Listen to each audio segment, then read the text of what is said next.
Hello, and welcome to Magic is Real. I'm Shannon. I'm your host. I'm a psychic medium. I'm a human being, and I'm a soul living on this earth in a human body. Today, I have with me Bill Tortorella. Welcome, Bill. Bill is a near-death experiencer, but he's also a very interesting person, so I'm very excited to have him here today. Well, thank you, Shannon. Nice meeting you. So nice to meet you too. I'd love to start off by having you share with the audience, because you and I have had I've had the pleasure of speaking with you ahead of time to get to know you a little bit. But I'd Yeah. love for you to fill in the audience about who you are as a human being, how you were raised, anything that's pertinent to your spiritual journey. Were you a spiritual person before? Were you really raised religious? All of that stuff. Well, I grew up in Brooklyn, New York. I was born in the year 1952. My mom and dad owned well, it was my mother's actually bar and grill. She owned the bar and grill across the street from Ebbets Field, where the Brooklyn Dodgers played. So my very young years growing up, I remember going to the baseball games on Sunday with my mom, and she had box seats behind home plate. It was awesome. I even remember the national pennant games there. I must have only been about 4 or 5 years old because I think the Dodgers left Brooklyn in 57 or something like that. And I just, I had a great young years, growing up. My dad was a president of the Teamsters Union in New York City. And Local 804 was his local, and that was the United Parcel. So I understand that they just got a good contract today, so I'm happy for the men over at United Parcel. And then my dad was away a lot on union business and conventions, and so I had an older brother. My brother Peter, basically, he was there for me like growing up. He was actually he was almost like covering for dad because he was the one that took me to the ball games. He took me to all my little league practices. We went, the circus, everywhere. He used to just take care of me. He was about 15 years older than me, too. And then when I was 16 years old, they happened to, he was already 30 years old. And he woke up one day and had a lot of pain in his stomach area. And next thing you know, they brought him into the hospital. And 3 or 4 days later, they come back and tell him that he only has 4 or 5 months to live. And this is what they tell my mom and dad. I wasn't there at the time, but they told them there. And my mom came home hysterical that night because we basically didn't think it was, going to be that bad. But, when he passed away, I think my spiritual journey actually began. The reason why, because until that point, I was a young kid in Brooklyn growing up, having a, blast with my friends. But I got awful close to Jesus in those days. I remember back when he passed away, the night he passed away, running to my church, praying in front of my church because I couldn't get in the doors. And it was sad. I could only think of, praying, and I just left the house, and my mother and father was hysterical. So that was my memories. My brother were great, but that was a very sad point in my life. And I believe that point structured my life as far as spirituality in a way, because while going to school, I went to the high school art and design in Manhattan, and I went to visual arts after that, in the Art Student League. But I remember my last year of high school, and we had a project to do. So they told everybody we're going to do a storyboard project because I was majoring advertising and illustration, and they told everybody, well, we need basically a short film made up, but in artwork. in painting. So back in those days, commercials and everything, and that stuff was done on storyboards. So we had to do, I believe it was 17 panels. They were 10-inch by 30 inches long, and along the way we had to tell a story. So I thought, what better story would be than the greatest story ever told? So on my 17 panels, I painted the life of Jesus Christ. And that was the start of my spiritual journey. I won some nice awards for that. It was displayed in Manhattan for my project. And then right after graduation came out that year, I'll never forget it because it was crazy how everything was so much in alignment. WNBC radio was announcing on radio, they had a play coming out by Andrew Lloyd Webber, play by the name of Jesus Christ Superstar. And they wanted a contest to make up a billboard for that play.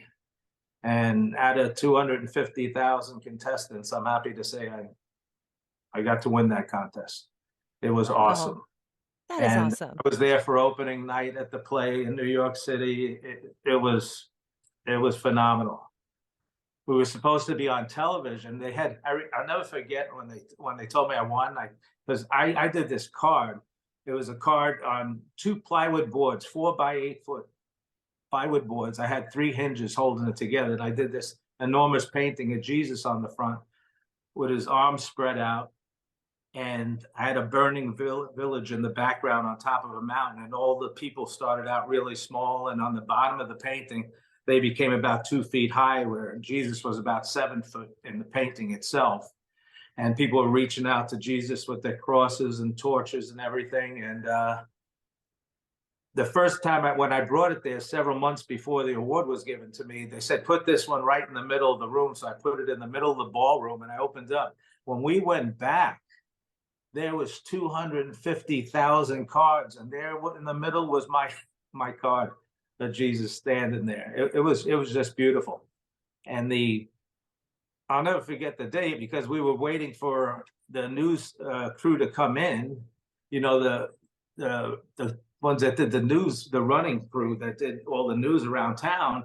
And the lady said that the crew's running late. And 10 minutes later, she comes back and says, well, the crew was called off because they had to go cover Governor George Wallace at the airport landing. And I'm thinking, well, I guess that was important for some people, but at the time it wasn't important for myself. I thought that the play, I thought the meaning of the play had a lot. It meant a lot to me, and I felt sad that day. But the night of the play opened up 4 nights later, and it was just wonderful. I got to meet the cast and had backstage passes, and it was awesome. And then I moved down to Florida in 1973. Several years later, I moved down to Florida and wound up. I had a job in New York City for, I don't know, a lot of people might maybe remember the name. It was my company I worked for was Triad Studios, but it was a company. We did work for Benton and Bowles. Benton and Bowles and J. Walter Thompson at the time were the biggest advertising agencies in the city. And I was a young kid on the board, just doing board work. And I was setting up advertisements for CoverGirl ads. And I remember going down to Miami in '73. Now, remember this, we have no computers back in those days. And me and my young mind at the time thinking that all big cities had major advertising agencies, that it was going to be easy for me to find a job.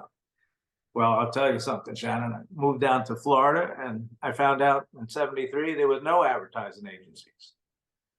And luckily, my wife at the time, it was my first wife, and she got a job as a legal secretary, but I had real trouble finding a job. So I remember cruising through the paper, the Miami Herald one day, and I picked up this ad, Miami, the county needs paramedics, because there were so many people moving down to Florida at the time.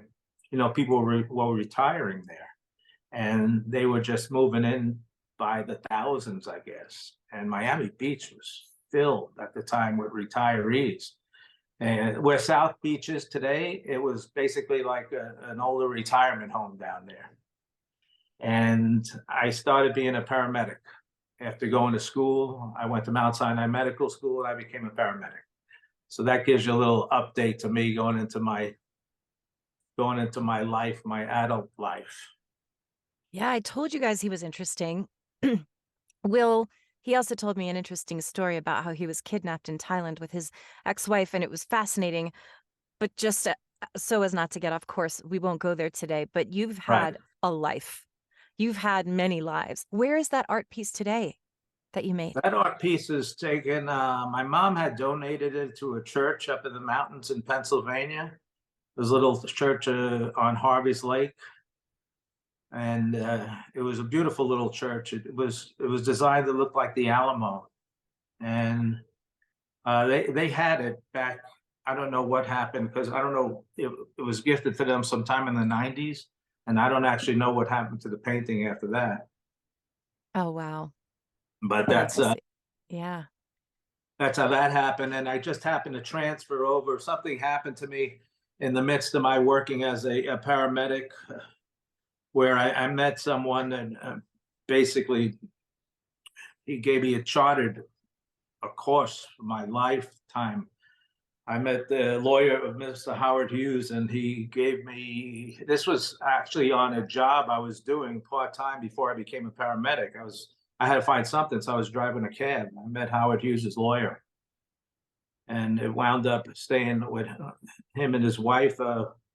Asked me if I would work for them for the evening. I said just perfect, and they took a liking to me and brought me out to dinner. And he told me over dinner, he said that one day that I was going to be a merchant and travel the world, and that's what my course of my life was going to be. And Was I he a had psychic or was he just saying, I did he just he see that was for the you? he was the lawyer for Howard Hughes. He was I know, Howard but Hughes's lawyer. And I don't know, he was psychic or whatever, but he told me that I was going to become a merchant someday, and I'm going to travel the world, and that's going to be something that I'm meant to do. And that's I have a book out there. That's all in my book, that story, but it's really, really interesting because about 8 years after I became a paramedic, one day something fell in my lap and I wound up becoming a merchant. I started selling jewelry and watches. And at first, I started with a little setup and an outdoor flea market, and wound up being so big, I wound up with two stores. And then I said, well, why don't I just start selling to the people that are all buying the stuff down here? So I found out how to become a wholesaler, and I started traveling places to like Hong Kong and Thailand, like I told you a story the other day on the phone. And I became a wholesaler, and but I did both. I did retail and wholesale, and I did about 35 to 40 trade shows a year. And actually, I'm going to take you right there yeah. when you're ready, because this NDE story happened to me while I was doing a trade show out in Tucson, Arizona. Yes. I'm now in Prescott, Arizona. So set the scene. Okay, so this was a this was a show I've been already doing for years and years. It's the International Gem and Jewelry Show. Um, it's the Tucson Gem Show, it's called. And it's actually the biggest gem and mineral show in the world. Believe it or not, they hold it in Tucson every year, and people from all over the world come there. If you could recognize a convention center, if you ever went to a trade show, No, I Shannon? haven't. Oh well, they're filled up in convention center, big halls, and well, the convention center is filled for this show. Every hotel ballroom in the city are filled with vendors. Even the hotel rooms during the day, the vendors turn the hotel rooms into shops during the day. That's how big this show is. So there's millions and millions of people every year that attend this show in Tucson. And I've been doing it for the past 5 years or so. I was doing that show. And every single year, they hold it in February. So in February, it's our flu and cold seasons and things like that. And this particular year, in 1994, something bad was running around out there. People were getting sick all over the show. I remember being into the show about the third day, and the lady across from me in the booth, she just went down. She was coughing all day long, and she just went down and passed out. So my old paramedic, skills came into play, and I went over to try to help her. And I was making sure she was comfortable and she was breathing properly until paramedics came, and they came and got her. I felt fine up until the third day. It was the fourth day of that Tucson show when this first, we didn't know, first of all, whether it was a virus or bacteria.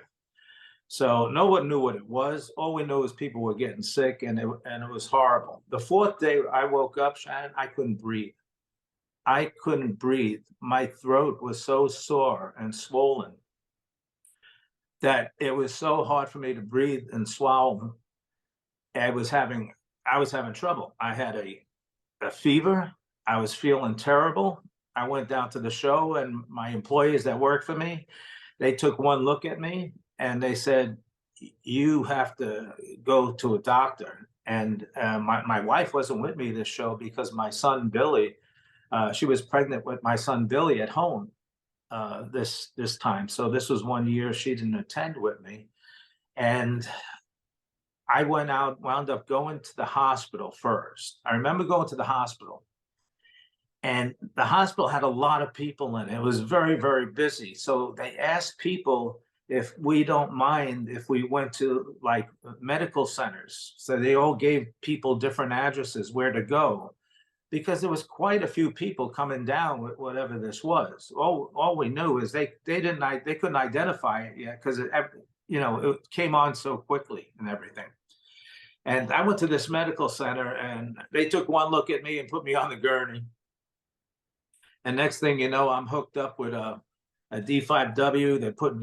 They got IV bags running in me, and then they're shooting antibiotic in my IV because, like I said, they didn't know if it was bacterial or a viral. And I remember they gave me a couple of bags. I was there that long. I was there to drain at least 2 bags of IV. So it was several hours that I was there for. And my oxygen levels were bad, so I couldn't breathe. They said my oxygen levels were bad when I came in. So they had me on oxygen. So evidently my oxygen levels came up. They filled me up with antibiotics. And before I left, they gave me an inhaler. They gave me antibiotics to take at home. I mean, not at home, back at the hotel. And they said, start taking these in about 5 or 6 hours. So, I started taking them. I went back to the hotel. I laid down, and that night turned into a night of light and love. So if you don't mind, I'll continue with the story. Continue, please. Thank you. Oh, yeah. Well, I fell off into a deep sleep, and this NDE I had is so profound, Shannon, that I seen myself and heard myself take my last breath. Before I get right into that, I'm going to say one other thing, because I had one other medical problem at the time that I was not aware of. I had severe problem called sleep apnea. I always knew I I have it snored. too. I have it You too. do? Yeah, Do you sleep with mild. a CPAP machine? I did, and then now I sleep with a mouth guard. Yep, real Oh, sexy. well, I'm telling you, I had that on top of my throat being closed down. I had the severe sleep apnea, and a really bad case of it I found out later on. Okay, so let's get to the actual story now. I fell off into this deep sleep, and I remember physically how I left my body. I seen myself leave my body. I left my body through my eyes in this beautiful, magnificent, glowing mist. It was magnificent. The mist was, I call it the color of life, because it was this green. If you're used to anywhere being around the mountains in the springtime, and when the ferns come up, they got that bright, bright, beautiful green in the spring. And you take that color and you magnify it 1,000 times, and that was the color of my spirit. So now I'm in this beautiful, free flowing mist. I'm floating above my body. I'm looking down upon myself on the bed.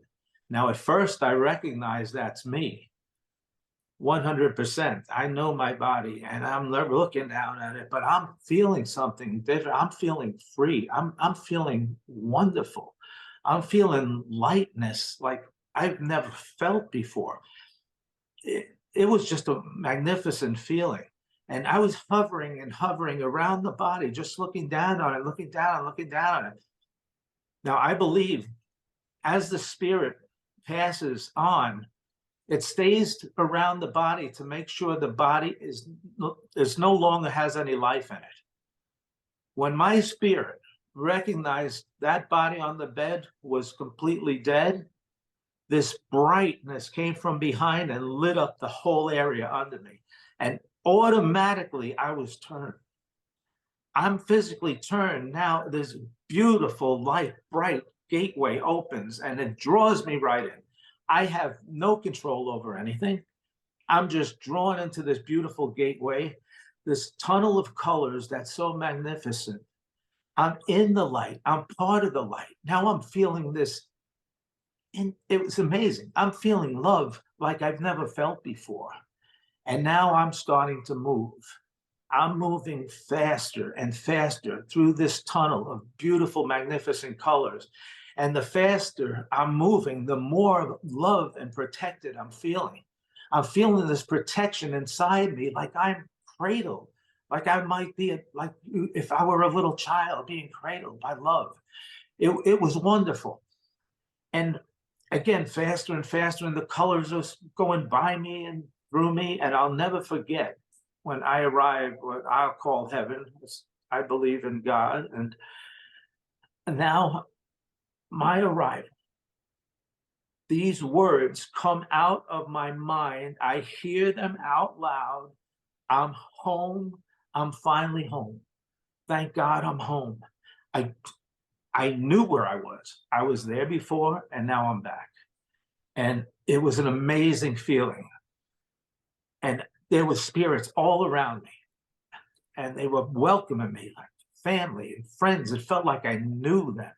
It was my family and friends. They were part of my spirit circle, I believe. And then I hear this soft whisper in, I say in my ear, but in my mind, because now I'm still, remember, I'm in this beautiful color and just amazing, but there's all communication. The communication is all with telepathy.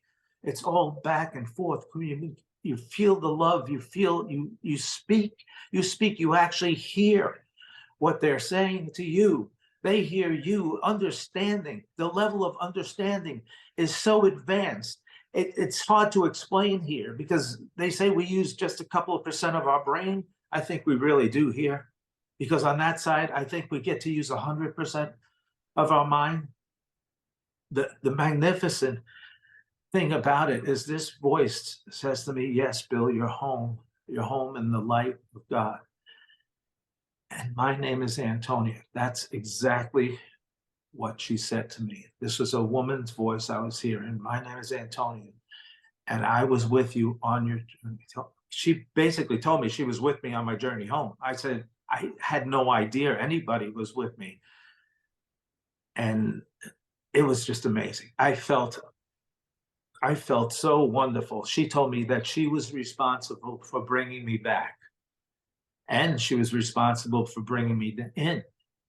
So at the beginning, I didn't know what that meant, but she told me I'm one of 3 of your guardians. And, you know, she already had told me her name. And she said to me, you have 2 other guardians. And the next voice I hear is my brother Peter's voice. I hear his voice say, hello, Billy. And this beautiful angel comes towards me. Spirit angel. Like I always call my brother an angel because he was like a living angel. And he said, "Hello, Billy." And as soon as he said that, I knew inside that this is my brother. And it was amazing. It was so wonderful. The love back and forth, you become the love. And he said to me, "We have your life review." I didn't understand. I didn't know what life review was. He took me to this illuminated area, and they start showing me things that you would not believe. It was incredible. But they are showing me things now in my life review, things, all the things that I've done in my life, all the good things that I've done, the many, many good things that I've done, the things that I've done that wasn't so good. So it was, this part was incredible also because we were back in physical form now. We're back in our bodies. He's showing me this. I'm seeing this in my body, not here on earth, but while it was happening, he's showing me my life, all the good I've done, all the good I've done, all the good I've done. So when I was a little boy, my mom and dad did okay for themselves.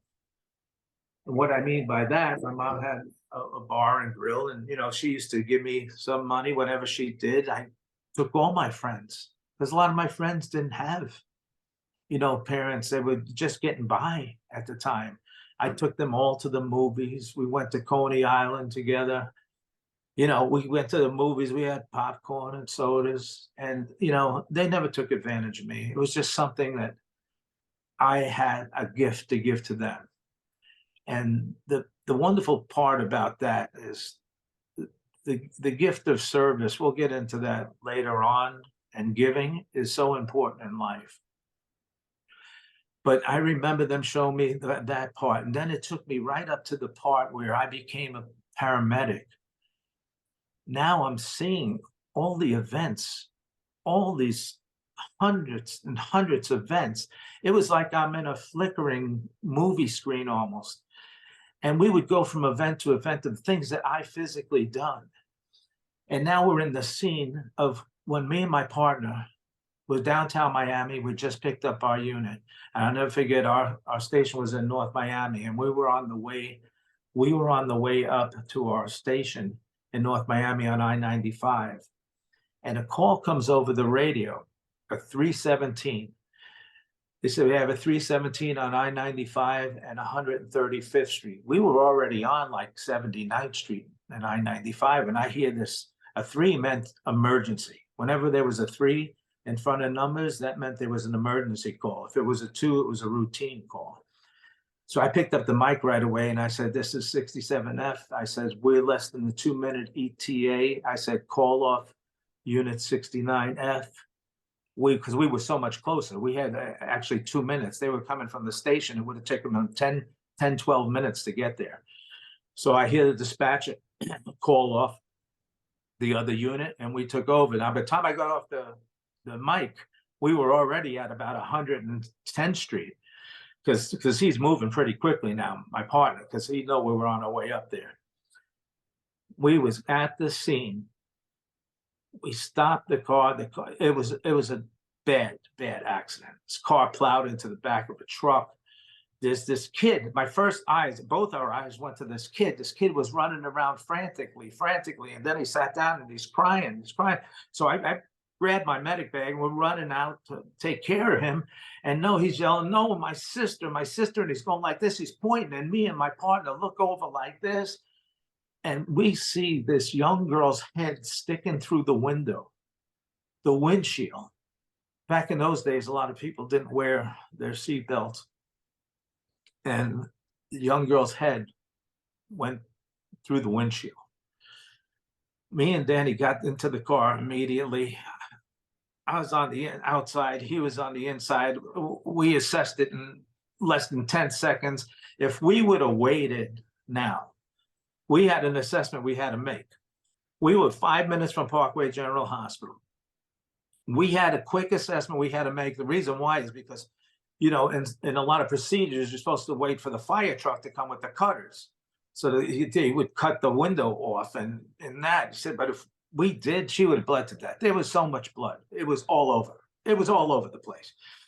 So I very gently, I pulled the top of her head and pushed it on through to Danny's hands.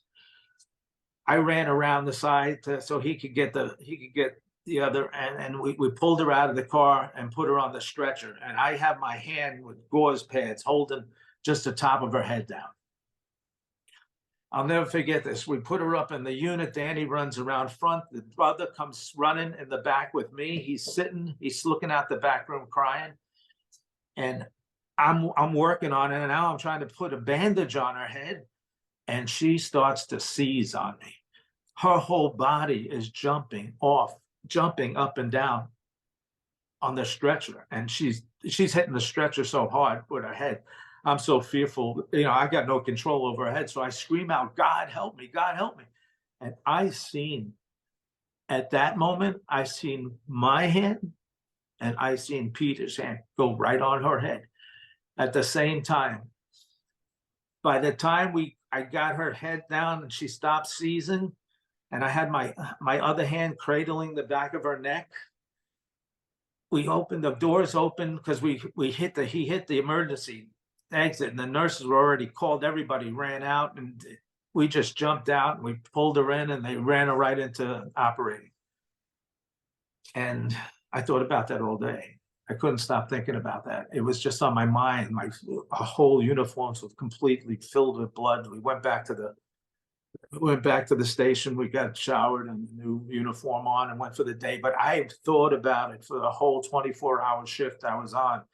And I remember getting up early the next morning, and I'm shaking Danny to get up. It was before we had to bring the unit back, I say, we got to get up, we got to go, we got to go. And I said, and Danny's looking at me like I'm crazy. He said, why? He said, Bill, she's dead. I said, Danny, I just feel you never went back to the hospital when that was that horrific, because you always just assumed that if it was that bad, that they were going to die. So I got into the emergency room with Danny. Danny finally agreed with me because we were going 5 miles out of the way to get to Parkway and 5 miles back. And he said, okay, we'll have to leave. So we went there. One of the nurses I know, and she came out, and I said, how was that young girl that we brought in yesterday? She said, do you want to meet her? Oh my gosh, Shannon, the hair stand up on my arms. I just Still got today, chills. stand up on my neck. She takes us up to her room, and the girl is sitting up in bed. She's got a whole head bandage. It looks like a gigantic bandage around the top of her head, but her face is out in the open, and she only had scrapes on her face. And I'm wondering what's going on. I mean, how could she she's sitting up in bed eating Jello. Her mother and father, and her brother was half asleep when we came in the room, but he popped up out of bed and he starts yelling, this is the man that saved your life. And the young girl was smiling, and it was such a joyous moment. It was beautiful. And may I say, she was very lucky at the time. The reason why is because we come to find out, the glass never penetrated her skull. So she didn't have a skull fracture, and we couldn't see that because all we see was the fatty tissue underneath the head was all scalped. So she was basically scalped right from her hairline all the way back to the back of her head. And she lived, and she was fine. She was out of emergency care in a couple of days. That's a story I won't forget. But they show you the good like that.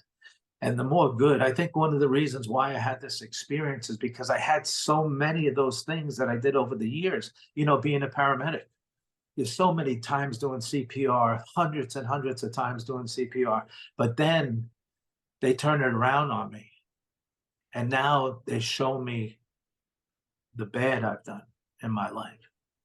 Now, this part was no good. This part was hard. This part was terrible. It's not easy to take this part, because when you're in your life review, it's not like somebody just telling you something. you actually become hurt and pain that you caused others in their lifetime. And I always say to myself, thank God I've never ever really did anything that bad. I mean, we all do bad things, you know, Yeah. we all get in trouble growing up, all kinds of stuff like that. But I say to myself, thank God I never hurt, you know, anybody that bad. I remember them showing me one thing after the other, and it was terrible because everything they showed me, I became part of. So it's like when I left my first wife, I was young, and you know, I guess we got married young. We both agreed that it wasn't, you know, gonna last. We were married for 7 years, but we had a 2-year-old son, and she didn't want to get divorced, and and and I did. But I'll never forget that pain inside that they showed me. I became her pain. I became my son's pain.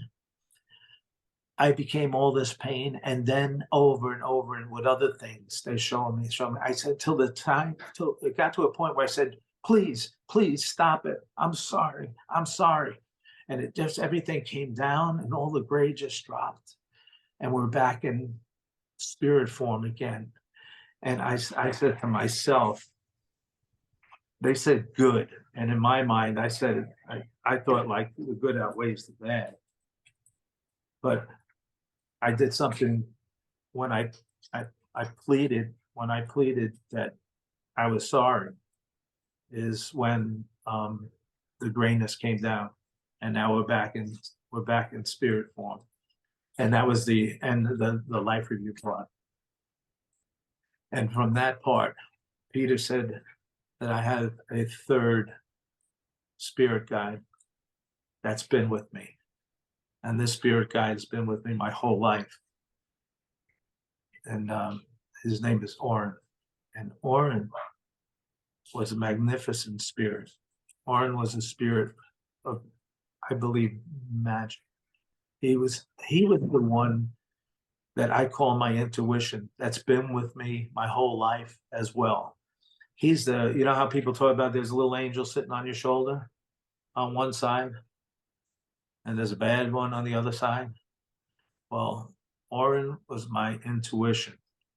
Oren was the one that always whispered in my ear and led me down the right path. So how I realized all these things that happened to me in my life because they take me to this place called the Hall of Events. And other people talk about Akasha records. I didn't know those names, you know. I took it as a big grand hall, a master, beautiful hall. Everything reminded me of crystal while I was up there, by the way. Everything was beautiful crystal with reflections of the universe in there. It was like when we were coming through that tunnel, it felt like we were passing nebulas and we were part of the universe itself. And it was magnificent. And in the Hall of Events is just beautiful crystal. And they're showing me now. And the Hall of Events was much different than what my life review was. In the Hall of Events, they physically now showing me things that happen to the world, not just me, all real important things. They take me back when it starts off, and it started off them showing me wars that I was never in. I was never in these wars. And they physically took me, I believe one of the wars was World War II or Korea, because I had family in those wars and I thought it might have something to do with them. But they take me back and show me flicks. It's like I'm in a flickering screen, like a computer moves so quickly. You know how fast a computer moves when it's moving sometimes, and you going from scene to scene to scene. Now they take me from when I was born. I remember them taking me up to, I think the year was 1963. I'm not sure the exact year that JFK died, but I remember them taking me and showing me that because they stopped. This flickering would stop and we would be in an event, whatever it was. I'm sitting in my class and I forgot what grade I was in, but I remember coming over the loudspeaker. The principal said JFK was shot in Dallas. And they let the whole school leave early that day. So I went home and my mom was on the kitchen table crying with a friend, and I said, "I know, Mom, JFK died."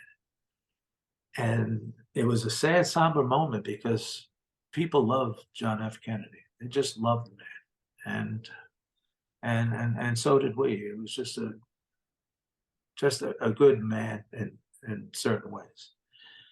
And that they left me from there. I seen the shooting of Bobby. I seen the shooting of Martin Luther King. I saw Vietnam. They took me to these events, and now they took me past. They took me physically past my near-death experience.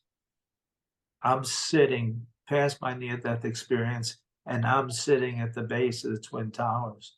Now, this is hard because I have friends that work in the towers. And I remember being there, and we could see clear as can be, but people are running. They're running frantically. And now I start to run.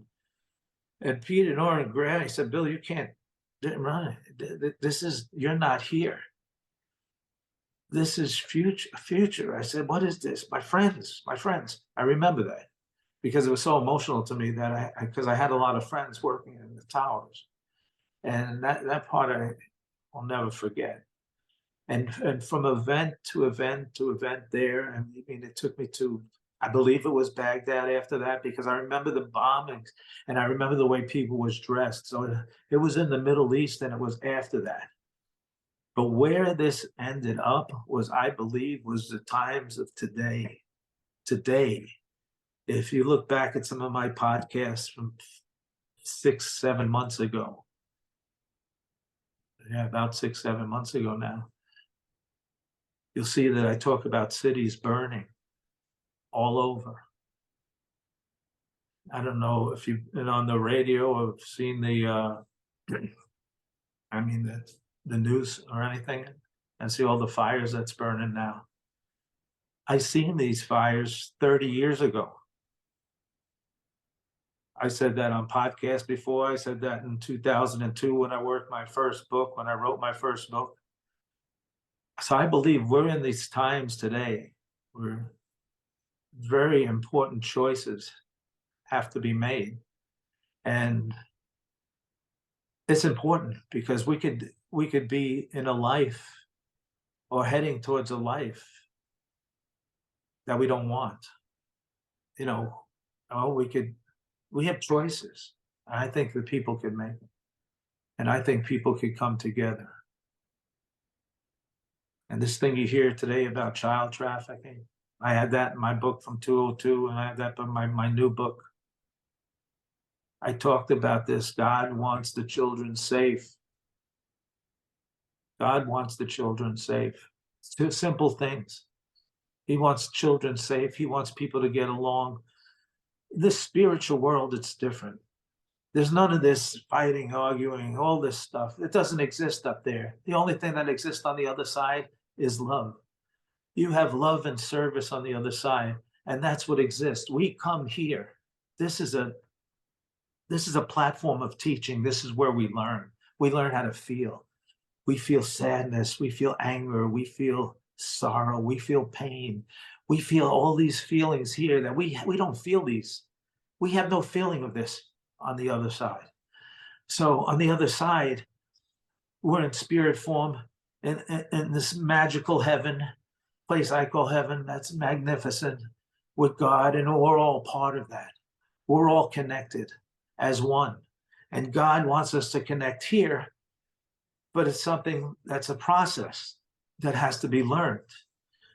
Now, I believe that everything is going to be all right with us and here, because I basically believe that most people, are good, down to earth folks. I don't believe that the whole world is sinister or anything like that. I think we have to come together. I think this is all baloney. I don't like politics.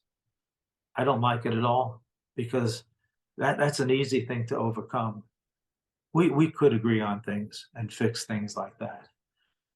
But they took me through that process, and because you could wind up living in a world like Mad Max, simply put, or you could live in utopia. So you have a choice. If I gave you that choice, Shannon, right now, what would you say? Utopia, please.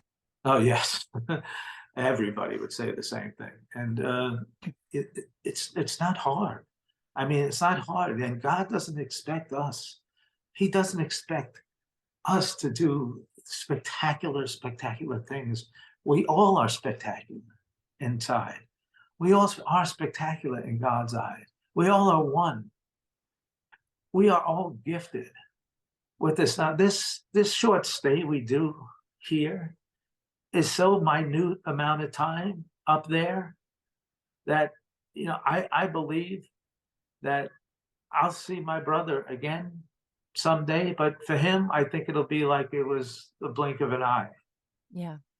And for me, it was years and years and years, But now they take me after the hall of events. This is the final part.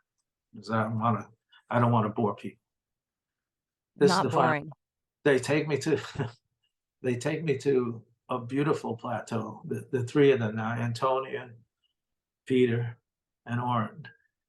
And I'm in this magical place that I feel there's angels all around me. Now the angels was different. They're glowing white beams in color. We were all colors, beautiful, magnificent colors. That was magnificent. And we're in front of this panel of knowledge and wisdom that I couldn't believe. I get to experience some of that knowledge and wisdom. And that part's in my book. It's called The 9 Principles of Enlightenment. And I learned these beautiful principles from them. And it was just wonderful. I'll never forget, one of the angels came up to me and he was so close. I felt like he was touching me. His light was touching mine. And it was magnificent. And all of a sudden, he's showing me and explaining things and how everything is designed and the universe, and it runs on numbers and music. And I'm actually seeing crystal flows of numbers floating down in crystals. And every time some numbers would beam like light beams in them, it was beautiful. And he was explaining these number sequences to me. And they told me my life path number was 3. So I have a life path is the number 3. I come to find out a lot about that now because I've been, just as of lately, the last couple of years, doing research on that. But my life path was 3, and I had an alert sign. They gave me this number, but I already knew this number. They gave me this simple number of 66. They said 66 is the number. That's a number. That's an alert. It's an alert, basically, of angels getting a hold of me to try to warn me of something good or something bad. It didn't have to be bad. It could be something magnificent. Because I remember my whole life seeing, I'd be driving the car, I look down at the clock and it's 6 past 6. Then I look at the speedometer, I'm exactly at 66. I look up and I hit an exit, I'm at 66. I'll see the number 66 come up 20, 30 times a day. And I know something's going to happen. Then some kind of event happens after that. And I've had that since I was a kid. I was already alerted to those numbers. I knew they meant something to me. I didn't know what they meant. I didn't know it was angels trying to get a hold of us to give us information or messages from the other side. These angels are with us our whole life, don't forget. And it's just, that's magnificent. They're showing me numbers. Numbers are lighting up like the 1s, the 8s. So you know what that means in Christianity, the 1 and the 8, Shannon? What does that mean? The 1 represents God, and the 8 represents eternity. That's in the Christian Bible.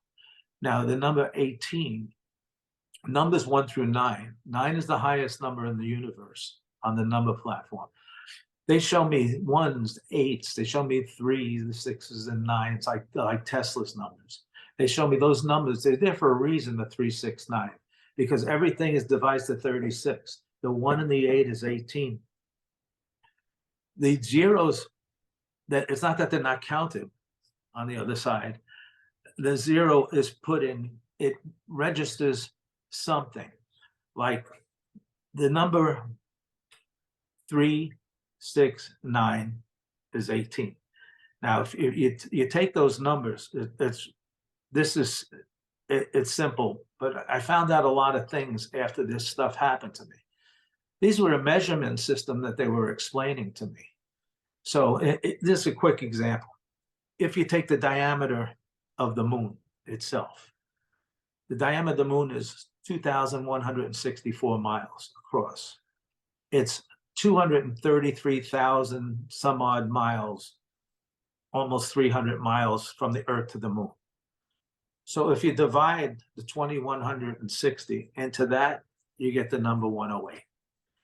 If you take the numbers, and these are the numbers they showed me there. If you take the number of the sun to the Earth, now the sun is 93 point some odd million miles away from Earth. You divide that by the diameter of the sun, which is 644,000 some odd miles, the number comes to 108. If you take the diameter across the moon, the diameter of the moon, or the radius of the moon, excuse me, it's 108. So all these numbers are used in Buddhism and in Hinduism. If you know the Buddhist beads, they have 108 beads on their prayer beads, and they recite 108 Buddhist prayers. And in Hinduism, in all, they do 108 mantras. So this number, this devised number of 18 is very, very, very important. So these are just some of the things they showed me, and it was amazing. It was just enlightening, totally enlightening. Then this beautiful spirit comes to me, and they're explaining different principles to me. They're explaining these beautiful 9 principles of enlightenment. And there's quite a few principles to go through there. So we don't have to do all 9, but the things that are important is we shouldn't do things like take another life. If you take another life, you could hinder the course of the earth. It's not just killing somebody. You don't know what their son and daughter could have became. They could have been the cure for the most worst diseases in the world. So number 1 principle of enlightenment is not to take another life. I mean, I'm not saying you can't protect yourself in self-defense. You have to, because no one's allowed to take your life either.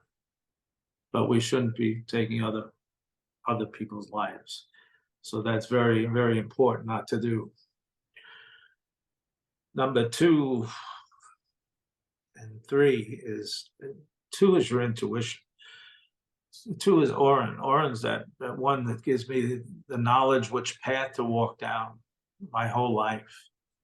Always stick close to your intuition. Stick very close, because your intuition is so, so important. That's your angels trying to tell you to stay on the right path. Number 3 is choices. All these principles run together. So your intuition is important, because you're going to have to make a decision of choice. Choices are so important. That was the name of my first book that I wrote, Choices. But choices are so, so, so important that you can make the right choice or the wrong choice. You just have to remember one thing: there's an outcome for everything. So that's why we try to pay attention to that intuition. It's so, so, so, so important. And number 4 is service. Our gift of service is our gift from heaven, from God, to give to others, because our spirit naturally grows in a process of service. And the more, basically, that's why I say these are so simplified. The more good we do, the more good our surroundings become, not only for us, but for everybody. See, over on the other side, no one thinks that there's no I, or me, me. It's all one. So everyone is together. So when you do a service, that's basically for everyone, and it comes back to everyone.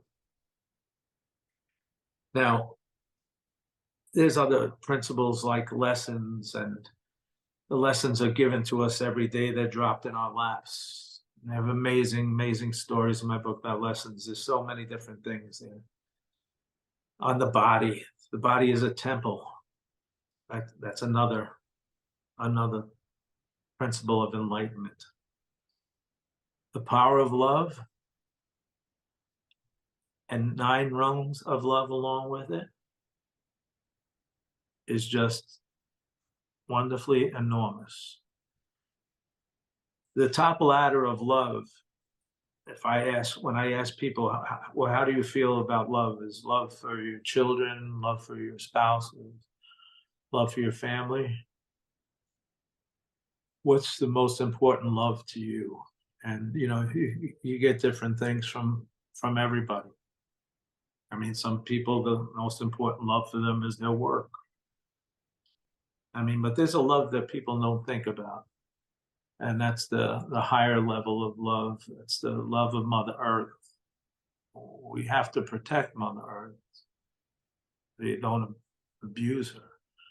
As we breathe, she creates the oxygen we breathe through our trees, through our rivers, that's our veins. Our jugular vein is our life existence, is our water. That's what we drink. So we have to protect Mother Earth. That's so, so important. And those are those are 9 principles. Of course, it would take me about 3 hours to explain all 9 principles, and we That's don't why have. you wrote a book. Yeah, yes, and they're very, very, very interesting. Very interesting. You get to that Mother Earth and understand that she lives. It's so enlightening and wonderful. But let me get to the end now. So what happened at the end is this beautiful, beautiful spirit approaches me. Light, a glowing light. And it's a spirit, not an angel, it's a spirit. And she says to me, you have the understanding of the 9 principles, you must return. And Shannon, when I tell you with all my heart and soul, I stood there and fought and fought and fought. I did not want to return. I did not want to come back to this place.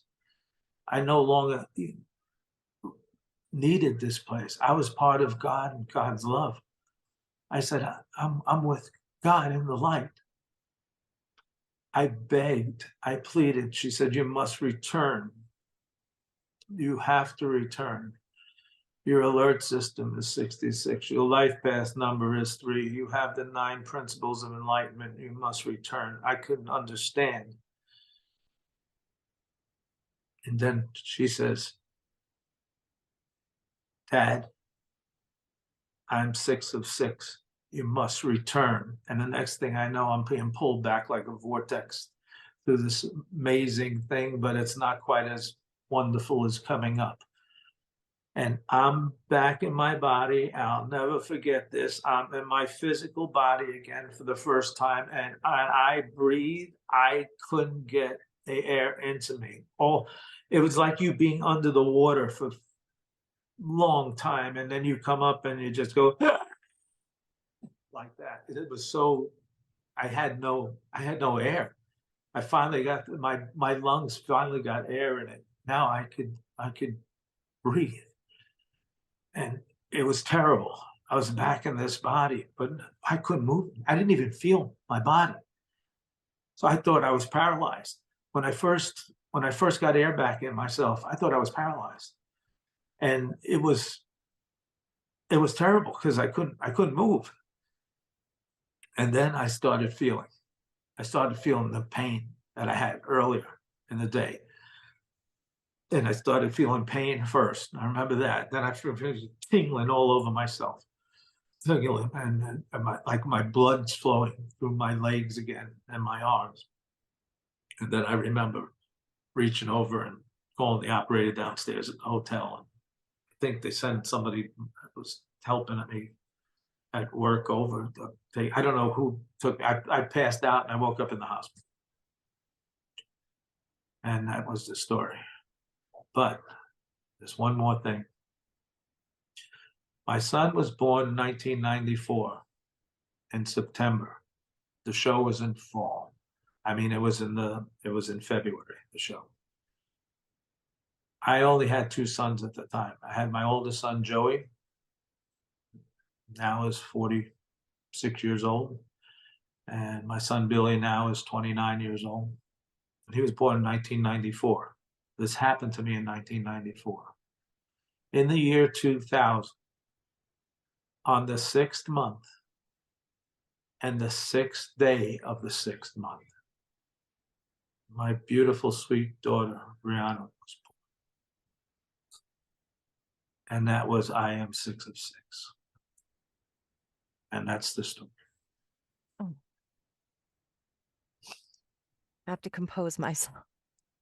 Oh, Bill, thank you so much for sharing that story for the thousandth Yeah, there's time. so much more in It's the thing. it's so beautiful. I mean, You know, that just but there's so much more in the whole story about the book and the connection. Like if you ever get to read the first part of my book, I want the to. life part, not the near Yeah. death, the life part is connected to the other side.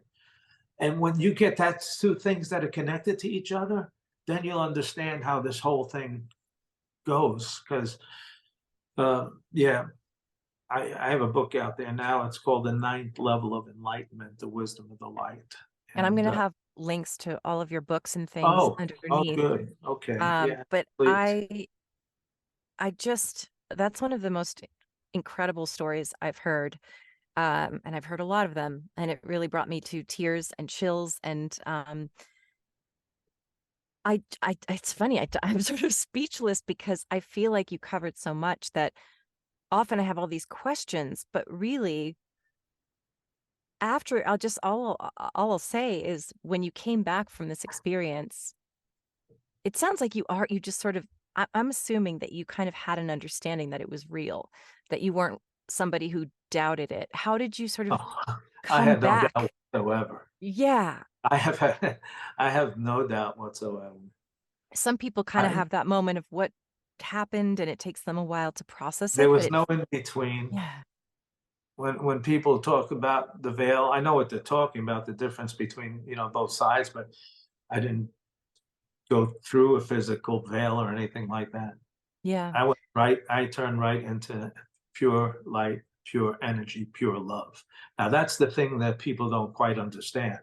A lot of people nowadays talk about the energy, the energy. Yeah, of course, we're all energy, but they don't know within that energy is knowledge, wisdom, and love. The love is God. That's the that's the only thing that a lot of people have a little problem with. So Right. yes, we are energy, we are part of the universe, but that's God Himself. The beauty that the gift to us is life. And we're supposed to basically simple, just do the right thing, you Right. know. And I know that you were already on you were already on a path of caring and love and compassion, but after this happened to you, how did it sort of change? I mean, was it difficult for you to come back and start and go back to your regular life? Or did Well, you go it forward with wasn't this? you Yeah. know what happened when I came back after a couple of months went by. I never told anybody about it until then I told my wife first, and she said you got to go see my own doctor, my doctor that I've been with for years and years and years, and so I made an appointment with my doctor Vasquez, and I didn't know how to tell him because back then nobody even talked about near death experiences that much. It's something you didn't want to bring up in conversation that easily because people would think there's something wrong with you. And it's something that it wasn't brought up as much. It was around already, yes. But I didn't know anything about near death experiences. I was a businessman. I was a businessman for years and years and years already after being a paramedic. And I had no idea anything about a near death experience. So I went to my doc. Thank God I should put this in here because I went to my doctor, Dr. Vasquez, in Miami, and he's been my doctor since I was a paramedic, years and years before this. And he said, "Why are you here for?" I says, "Well, it's time for a checkup. I haven't had an annual checkup this year." So he takes me in the office, does blood work, and does a checkup, listens to my heart and everything. Says, takes my blood pressure, does all the normal stuff. And I said, "Dr. Vasquez, can I talk to you?" He says, "Of course, of course." And he says, "Is it medical or something you want to talk about?" I says, "It's something I need to talk about." So he says, "Okay, follow me." So he went back to his office with him. Luckily, he might not have been busy that afternoon, and I was really happy for it because he had some time for me. I sat down in the chair, and I'm looking at all his diplomas for the first time. I'd never been in his physical office before. And I said, "Dr. Vasquez, something happened to me while I was out in Arizona, in Tucson." And he said, "Well, what happened?" I explained the whole story to him, just like I just explained it to you. And he said to me, "Bill, I want to explain something to you." He said to me, "Bill, you're the seventh person that just told me nearly the exact same story. Not the physical story itself, Yeah. but the part about the floating above the body and the going through the tunnel and then recognizing they were home in heaven." And he says he has people that died on the hospital tables and the operations. He has people that died in their house and that came back. He had people that died on the way to the hospital. And he said, for some reason, the people that died at home and died away from the hospital, they had a more fulfilled story because when you're in the hospital, they hit you with a defibrillator 3 times if you Yeah. go out, and they bring you back right away. So a lot of people only get to the first level, what I call detachment. In the book, I explain everything out. When you're totally detached from the physical body itself, the spiritual is detached from the physical, and a lot of people are pulled right back in at that point, you know. But for people that's been out for a while, so he says to me, "I want to explain something to you." He said to me, "You had something called a near death experience." Then he said to me, "I have to take you back in the office. I want to do one more test." So he pulls me back into the medical office, and now he's hooking me up to electrical cardiogram. But he's taken a long, long electrical cardiogram. In those days, it was the sheets, the sheets that used to come out of Yeah. when they Yeah. took With electrical mhm. cardiogram, okay? And the sheets, and he's going through the sheets and going through the sheets, going through the sheets, and he's going through. It seemed like a whole minute's passed by. He's going through the sheets to me, and he's stopping and looking and stopping and looking, stopping and looking. And he said, "Bill, when did you have your heart attack?" I said, "Dr. Vasquez, I never had a heart attack." He said, "Bill, you had a heart attack." Wow. It was like amazing, you know. He says, he said, "Bill," took me back to the office again. He sat down. He said, "I want you to relax now." He said, "I don't want you to go and join any cults or anything." he Yeah. said, he said, he said, "But understand something." He said, "Bill Tortorella," he said, "a lot of people get to find God in their lifetime." He said, "But Bill, you were gifted with meeting God in your lifetime." Oh, That bless that that part, man. yeah, because a lot of doctors I didn't do know. that. People I heard from other Yeah. people that had NDEs. Yeah, he was wonderful. He was wonderful. He was so knowledgeable about things, Yeah. and it was a That's blessing. beautiful. That's I'm so sorry I took up that much time. I'm happy you did. I think that was a worthy story. I think it's important, because I think a lot of the medical professionals, science professionals often, uh, don't believe in this. Some do, but they're not Well, allowed now to they talk do. about it. Yeah, Now and there's somebody that do. yeah, I there's mean, so many that do. I'm I'm with I have an Indian doctor now. He's fabulous, and at one time he didn't believe in it. He told me too, but Mhm. he knows now. Yeah. Not just from me. He knows from other. patients of because they his, hear it. they hear it over and over again, and they know there's another side. He saw physical miracles happen, you know? It's So, incredible. yeah. No, I thank you so much for sharing Oh, all of what you did. First of you're all, welcome. it's like going to church for me, and I know that everyone else will feel that way too. I really don't even have I feel like you covered anything I would have asked. I feel like that was such a complete story, and you're such an extraordinary person, and I think I got choked up because there's something about a big, strong, burly guy telling a spiritual story that just chokes me up because Yeah, you don't just expect a it. regular guy, just Yeah, it's it also, I feel like, lends so much credibility to it, just, seeing it coming from someone you wouldn't expect to be this big mush ball sometimes, but right. sometimes by our Yeah, outward appearances, I have a lot of guys on here who were like, "Yeah, I'm an engineer," and, I try to show those to my dad and be like, look at this guy." yeah. He's clearly not insane, and he's someone you could relate to. So that's Right. why I do like to have people on the show that are grounded, everyday people that people can relate to, because this can sound so crazy if you're not open-minded to it, but Oh, just yeah. I think people know a little better nowadays, I but think people are they a lot do. more informed.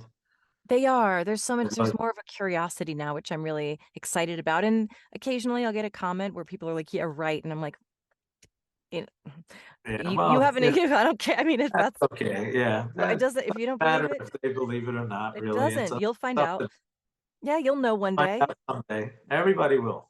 Everyone will. And But the that's one thing so I tell you yeah. is never be afraid. Never ever be afraid of dying. Thank you for And saying if, that. That's why I'm doing this work. I know that's part of why you're doing this work, at least in part, that we want people to know that death is very sad when it happens to, when we lose people that we love, it is gut-wrenching, painful, horrible, sad, and grief is a yeah. real thing, but Well, that part is terrible for the people that's left for the behind. people that are left, but for us, I mean, for the people that are us, for the people that are For the people experiencing it, the people that pass, it's a that beautiful pass, the thing, experience. one thing, Shannon, we don't die. We We don't. never die. Yeah. We live for eternity. And it's a wonderful, magnificent, beautiful. It's all fulfilling. There's no need for anything like we think we have needs here. There's none of that over there. What a Just relief. remember that one thing. Yeah. Thank you so much, Bill, for your time, for your All energy, right. for your friendship, because I just adore you. And thank you for taking the time to share your story with my listeners and for just Oh, being you're the welcome. beautiful soul and human that you are. Well, you have a nice evening. Thank you. You too. All right. Bye bye.